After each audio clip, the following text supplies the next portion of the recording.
हम तो शुरू से ही स्कूल में अखलाकियात भी पढ़ते हैं, मामलात भी पढ़ते हैं, कुरान भी पढ़ते हैं ना, लेकिन इसके बावजूद जो है हम नहीं बदले। ये ख़त्म हो भी जाती है करप्शन, या ये ऐसा तो नहीं कि शक्ल तब्दील करके किसी और शक्ल में कहीं और जाहिर हो रही हो?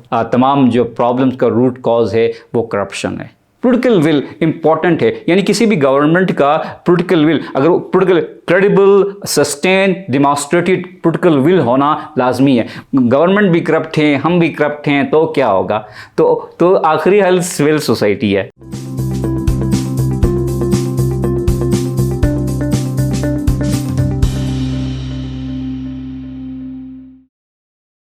बिस्मिल्लाहिर्रहमानिर्रहीम, अस्सलाम वालेकुम नाज़रीन। IMN के प्लेटफॉर्म से पॉलिसी टॉक के एक और एपिसोड के साथ आपकी खिदमत में हाजिर हैं। मैं हूं महफूजुल्लाह और मेरे साथ तशरीफ़ फरमा हैं सरअंजाम बेग। नाज़रीन, जैसा कि आप के इल्म में होगा कि पिछले प्रोग्राम में हमने ये बात की थी कि अब हम इस प्रोग्राम को लेके आगे जाएंगे और इसी पॉलिसी के डोमेन के अंदर हम मुख्तलिफ़ मौज़ूआत को लेके आएंगे।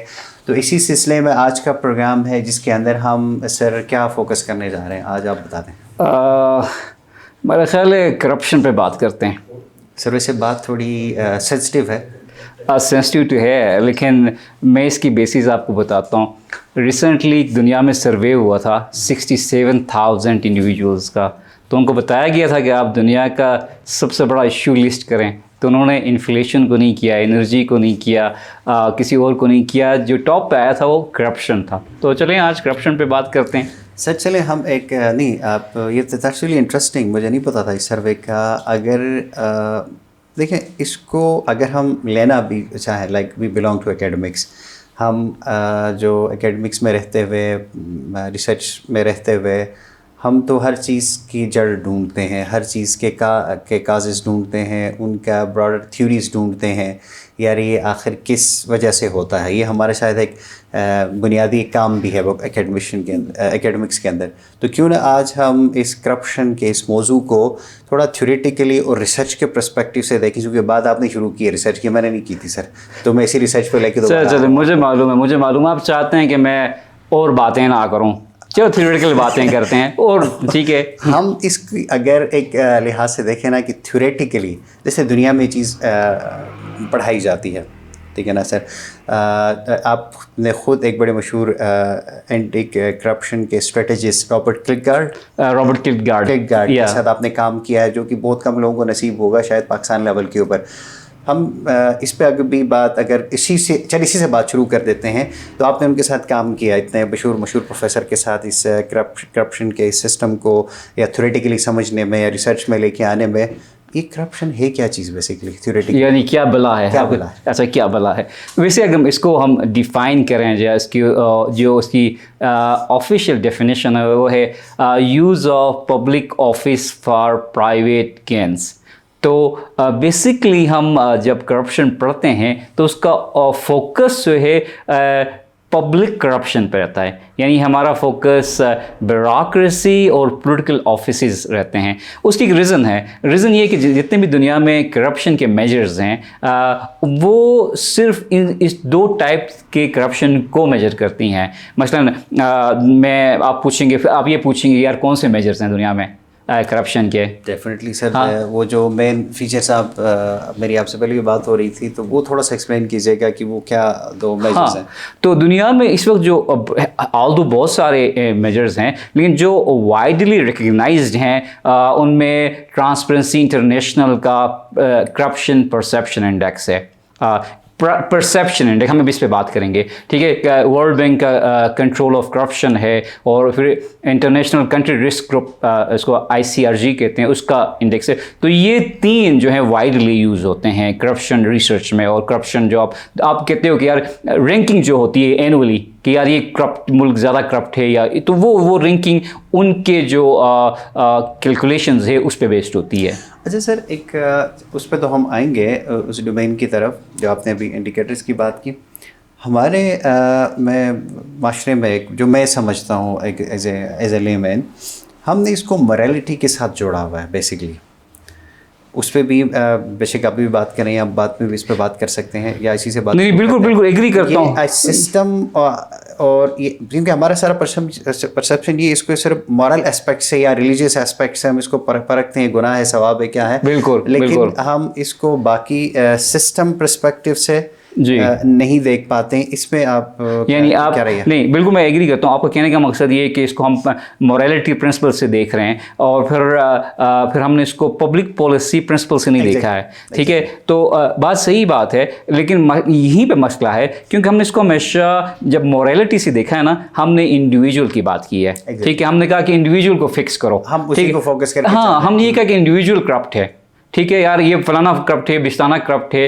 तो लेकिन मसला ये कि देखें, हम तो शुरू से ही स्कूल में अखलाकियात भी पढ़ते हैं, मामलात भी पढ़ते हैं, कुरान भी पढ़ते हैं ना, लेकिन इसके बावजूद जो है हम नहीं बदले। तो मसला ये है कि मोरालिटी वाला प्रिंसिपल से हमने ठीक नहीं होना। तो लेकिन सर ये बात भी तो है ना कि फ्राई द बिग फिश, तो वो भी तो है सर। पहले तो ये देख लेना कि पब्लिक पॉलिसी, फिर कैसे इसको ठीक करें। पब्लिक पॉलिसी इसका ये कि फिर इंडिविजुअल फोकस नहीं, सिस्टम फोकस्ड, ठीक है। आपने सिस्टम को ठीक करना है, इंडिविजुअल को ठीक नहीं करना। मैं आपको एग्जांपल देता हूँ। हम बैरून मुल्क जाते हैं तो हम क्या करते हैं, हम सोच में लगते हैं, लाइन में लगते हैं, हम बगैर सोच नाइस बनते हैं, माने हम सोच भी नहीं सकते कि बगैर बेल्ट की गाड़ी चलाएं, एग्जैक्टली। ठीक। हम सोच नहीं सकते लाइन काटें। हम एयरपोर्ट पे क्या करते हैं, हम और आप वापस आके पाकिस्तान में क्या करते हैं, सर वही इंडिविजुअल आने से पहले दुबई टर्मिनल से बात शुरू हो जाती है। तो फिर भाई इंडिविजुअल का तो मसला नहीं है ना, सिस्टम का मसला है। मैं वही इंडिविजुअल यूके यूएसए में इंसान बन जाता हूँ यहाँ के, तो मतलब सिस्टम का ये कहने का मकसद ये है कि सिस्टम को ठीक करना है, इंडिविजुअल को ठीक नहीं करना। ये मैं नहीं कह रहा हूँ, जितने भी एंटी करप्शन स्ट्रेटजिस्ट गुजरे हैं या हैं, उन्होंने ये कहा कि इंडिविजुअल डिसऑनेस्ट नहीं होता है, सिस्टम डिसऑनेस्ट होते हैं, फिर सिस्टम्स इंडिविजुअल को डिसऑनेस्ट बनाते हैं या करप्ट बनाते हैं। तो यानी हमारा फोकस जो है सिस्टम को ठीक करने पे होना चाहिए। अगर मैं इसी को थोड़ा सा प्रोलॉन्ग करते हुए जानना चाहूँगा कि सिस्टम को ठीक करने से आपकी मुराद क्या है? देखिए, क्या हम इसके इसमें हम रेगुलेटरी एस्पेक्ट लेके आ रहे हैं, ऐसी कानून साजी की बात कर रहे हैं, चेक्स की बात कर रहे हैं, क्या बात कर रहे हैं? Exactly accountability. लेट्स अभी चलें गिलगित बल्तिस्तान की भी बात करें ना साथ, तो आपको कहाँ पे अकाउंटेबिलिटी का मैकेनिज्म नज़र आता है, मुझे ज़रा बताएं। मतलब कौन सा इदारा आपको नज़र आता है जो अकाउंटेबिलिटी के लिए रिस्पॉन्सिबल है, ठीक है? कहाँ है सज़ा व जज़ा का निज़ाम? कोई अकाउंटेबिलिटी का मैकेनिज्म तो हो ना जो आपको अकाउंटेबल करे, ठीक है। ये सिर्फ एक सिस्टम, एक की बात कर रहा हूँ मैं, पूरे सिस्टम की नहीं बात कर रहा हूँ। जैसे हमने यही जिस एक्सपर्ट के साथ मैंने काम किया, उसने एहतिसाब ब्यूरो बनाया, केपी में बनाया ना, तो ठीक है। तो हमारे पास नेप का जो है उसकी लिमिटेशंस हैं, ठीक है, वो उसके जो है सही तौर पे इम्प्लीमेंट नहीं हो रहा। हमारा अपना प्रोविंशियल अभी तक करप्शन, एंटी करप्शन सिस्टम नहीं है। जो हमने बनाए हुए हैं ऑलरेडी, वो सिर्फ कॉस्मेटिक्स के तौर पे हैं, उनका एग्जैक्टली वो रोल नहीं है जो आप कह सकते हो यार वो अकाउंटेबिलिटी क्रिएट कर सके। यहाँ पे एक और चीज़ बीच में आपसे पूछना चाहूँगा और आपको मैं चाहूँगा कि ऐड कीजिएगा।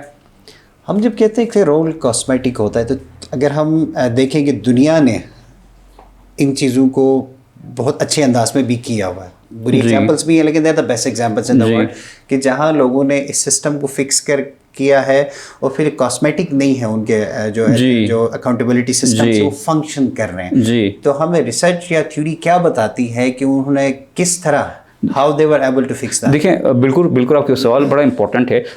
दुनिया में मैं बहुत सारे एग्जांपल दे सकता हूँ। हमारे पास सिंगापुर का एग्जांपल है। 1964 में सिंगापुर दुनिया का one of the most corrupt countries, ठीक है। Now today Singapore is one of the least corrupt countries.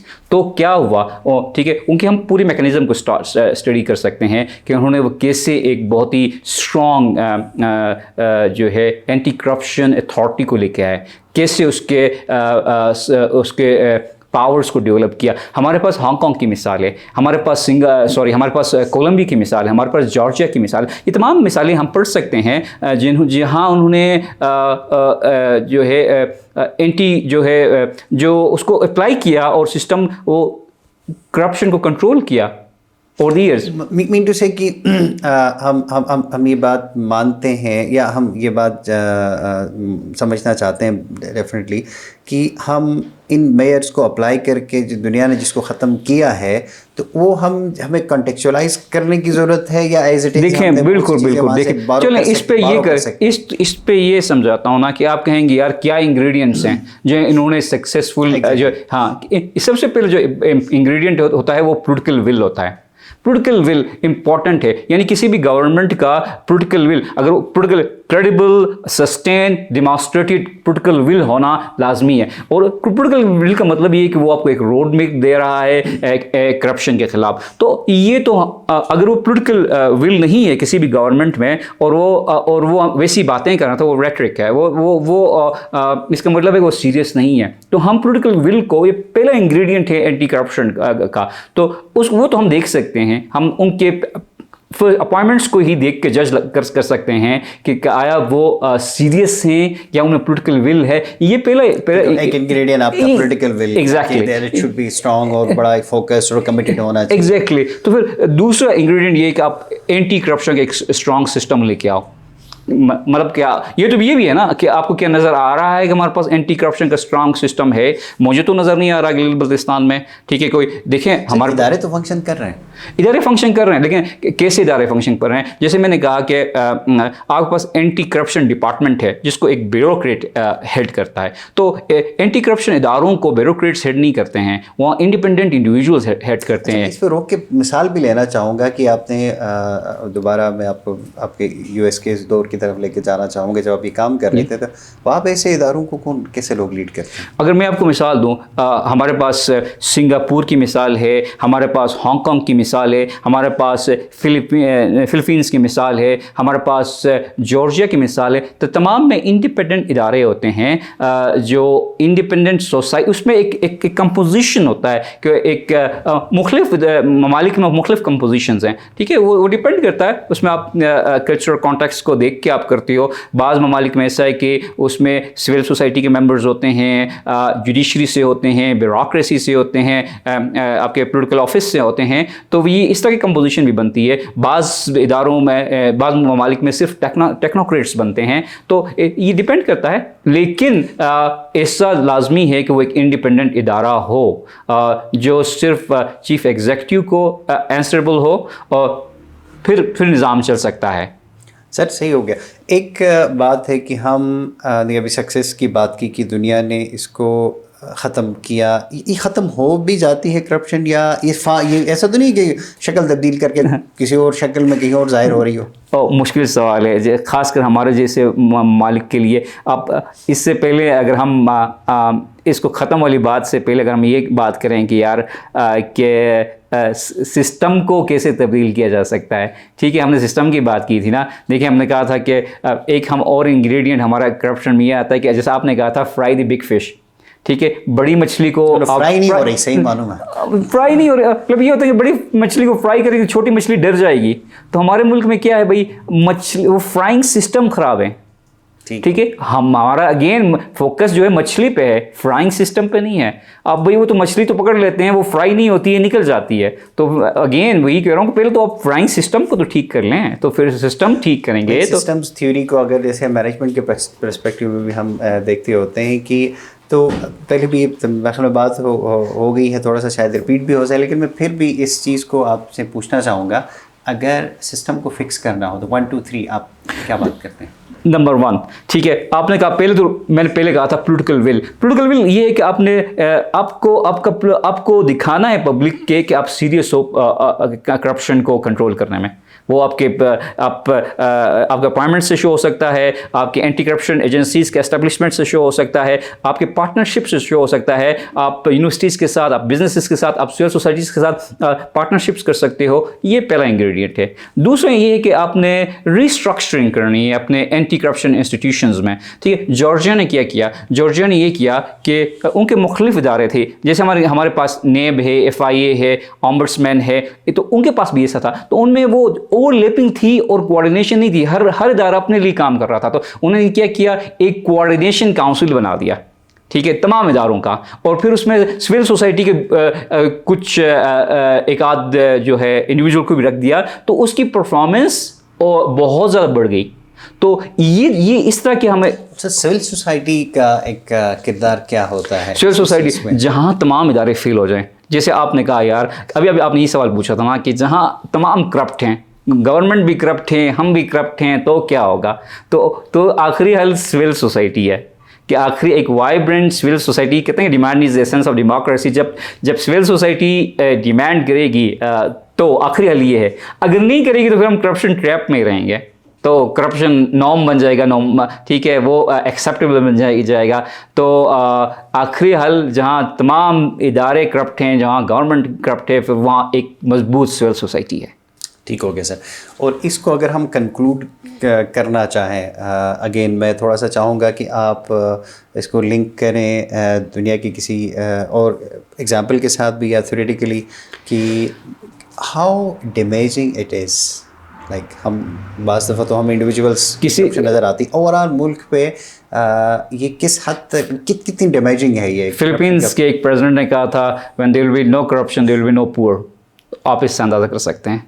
तो मेरे लिहाज से तमाम रूट कॉजेज़ का, तमाम जो प्रॉब्लम्स का रूट कॉज है वो करप्शन है, तमाम प्रॉब्लम्स का, ठीक है। और मैं आपने कहा कंक्लूड करें, मैं ये भी कहना चाहूँगा कि देखें, करप्शन होती कहाँ है, हमने बात की, लेकिन करप्शन तब होती है जहाँ पावर्स में मोनोपोली होती है, जहाँ डिस्क्रिशन होती है, जहाँ अकाउंटेबिलिटी नहीं होती है। तो आप उस फार्मूला को रिवर्ट कर दें, ठीक है, आप मोनोपोली को कम कर दें, डिस्क्रिशन को कम कर दें, अकाउंटेबिलिटी को लेके आ जाएं, तो करप्शन कम हो जाती है। हमारे सिस्टम में हमने इख्तियारात बहुत दिए हैं, सैलरी कम दे रहे हैं, इख्तियारात और सैलरी में बैलेंस नहीं है। अल्टीमेटली आपने एक बंदे को लेट्स से बादशाह बना दिया है, तो उसने बादशाह के अखराजात पूरे करने का अपना बंदोबस्त करना है। या तो आप उसके इख्तियारात कम करें, या फिर बैलेंस क्रिएट करें उसकी सैलरी और इख्तियारात में। तो और सोल्यूशन बहुत ज़्यादा हैं। तो आज के इस 10 मिनट की टॉक में शायद हम उसको कवर नहीं कर सकते हैं, लेकिन ये बुनियादी चीज़ें हैं जो हमने करनी है। अगर हमने मतलब, और आखिरी बात शायद मैं ये भी करना चाहूँगा, पिछले दिनों डॉक्टर इशरत हुसैन आए थे, हमारी एक्सक्लूसिव मुलाकात भी, हम उनकी टॉक भी सुना, उन्होंने गिलगित बल्तिस्तान के मुख्तलिफ इदारों में टॉक्स दिए। उन्होंने क्या कहा? उन्होंने ये कहा यार, गिलगित बल्तिस्तान 1.5 मिलियन लोगों की एक वो, और एक बच्चे एग्जाम्पल बन सकती है बाकी पाकिस्तान के अलग, हम यहाँ पे काम कर सकते हैं। 60,000 आपके पब्लिक एम्प्लॉयज़ हैं। उसने कहा कि आपकी ब्यूरोक्रेसी बड़ी कॉम्पिटेंट है कंपेयर टू अदर प्रोविंसेस। उसने कहा ठीक है, फिर उसने कहा कि यार ये इसको तो आप रोल मॉडल बना सकते हैं। तो हम इसको तो हर चीज़ में रोल मॉडल बना सकते हैं। मिसिंग पॉलिटिकल विल है। यानी अगर हम इस मिसिंग लिंक को थोड़ा फिक्स करने में कामयाब हो जाए, तो गिलगित बल्तिस्तान एक रोल मॉडल बन सकता है करप्शन को फिक्स करने के लिए। और जो इंग्रेडिएंट्स का जिक्र आपने किया कि जहाँ पे इन्हीं इंग्रेडिएंट पॉलिटिकल विल, जिसके अंदर टॉप पे पॉलिटिकल विल बिल्कुल टॉप पर आता है। एंटी करप्शन मैकेनिज्म को इंट्रोड्यूस करें बिल्कुल। और उसके साथ एक वाइब्रेंट सिविल सोसाइटी हो, आप इदारों में ओवरलैपिंग को ख़त्म करके कोऑर्डिनेशन क्रिएट करें, और जो जहाँ मुमकिन हो वहाँ पावर्स और इनकम में बैलेंस क्रिएट किया जाए। तो इस तरह हम इस करप्शन ख़त्म करने के ख्वाब को शर्मिंदा ताबीर कर सकते हैं। मेरे ख्याल एक बात और इम्पोर्टेंट मिस हो गई है, वो हांगकांग ने ये किया था कि हम जब करप्शन के एजेंसीज को देखते हैं तो हमारे जहन में पुलिसिंग आती है, यार ये इनका काम पुलिसिंग है। तो हांगकांग ने community friendly anti corruption strategies introduce किए थे। वो ऐसे कि उन्होंने करप्शन को, एंटी करप्शन को स्कूल के करिकुलम में लेके आए थे। वो बिल्कुल, फिर उसको स्कूल से उनको बताते थे। विसल ब्लोअर्स का कंसेप्ट लेके आए थे कि बच्चों ने कब उसको आइडेंटिफाई करना है, फिर उसको वो यानी कम्युनिटी फ्रेंडली करप्शन स्ट्रेटजीज थी। तो वो That's really something very new for me, even individually, कि ये आप उस लेवल तक इस चीज़ को लेके आ सकते हैं और वहाँ से वो विसल ब्लोइंग का exactly यूज़ किया जा सकता है, और वो भी स्कूल के बच्चों के साथ।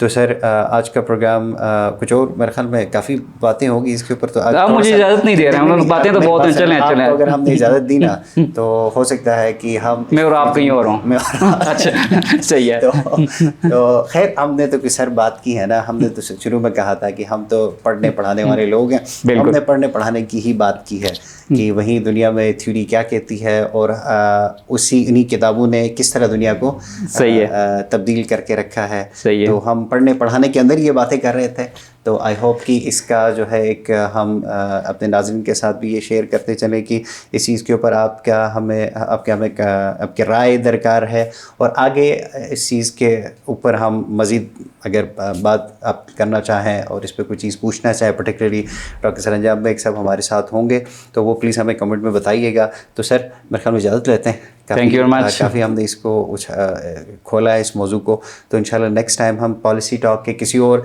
एस्पेक्ट के साथ नाज़रीन के सामने आएंगे। तो मेरी तरफ से तो तब तक अल्लाह हाफ़िज़। तब तक अल्लाह हाफ़िज़। तो आप बता दें कोई नेक्स्ट काम के लिए कोई क्लू देना चाहेंगे कि नेक्स्ट हम किस पे बात करना चाहें? नहीं, मेरे ख्याल इसको फिलहाल कॉन्फिडेंशियल रखें। अच्छा, बड़ा इंपॉर्टेंट मेरे जहन में बहुत बड़ा एक आ रहा है आइडिया है। अच्छा। लेकिन लेट्स थोड़ा सा ठीक है, सस्पेंस पे रखते हैं। तो नाज़रीन इसी के साथ आज के प्रोग्राम का ख़त्म होता है, इस बात को यहीं पर ख़त्म करते हैं। तो देखने का बहुत शुक्रिया, अपने राय से एक दो फिर आपकी खिदमत में दरख्वास्त है कि राय से ज़रूर आगाह कीजिएगा। Thank you so much for watching. अल्लाह हाफ़िज़।